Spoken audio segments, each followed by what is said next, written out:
And now, the rest of the story.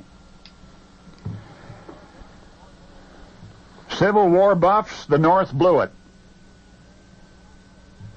The Union, the United States, the North in the American Uncivil War, had the opportunity to do something really remarkable and threw it away.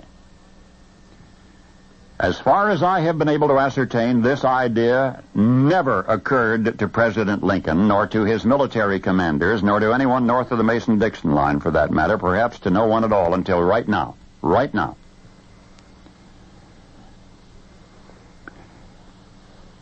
You say the North won the war between the states. The North won? All right.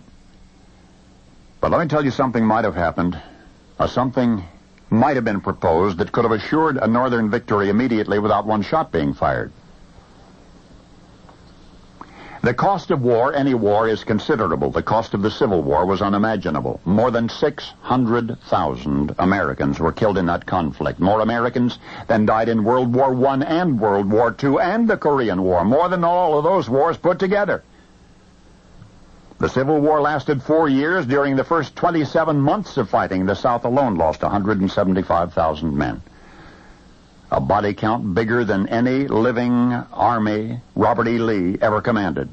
A number exceeding the entire Confederate military service in July of 61. In fact, if one includes the soldiers who died from disease among those who perished by the sword, that Civil War wiped out almost 1 million men. That was the real tragedy of the Civil War. And yet a dollars and cents cost paralleled it.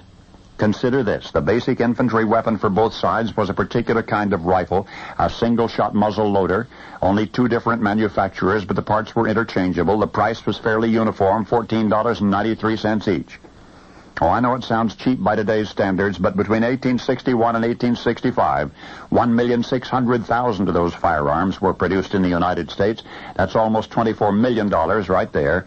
And the many monetary costs added up quickly. Clothing and rations, medicine and property loss. Historians figure the price tag on the war between the states. The total cost was about $10 billion. And it was pretty much evenly divided between the North and the South. More than either side could realistically have afforded to lose. Thousands of millions of dollars. And the issue that struck the match that lighted the fuse was slavery, right?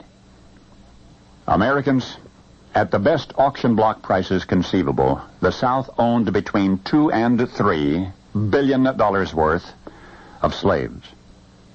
That's right.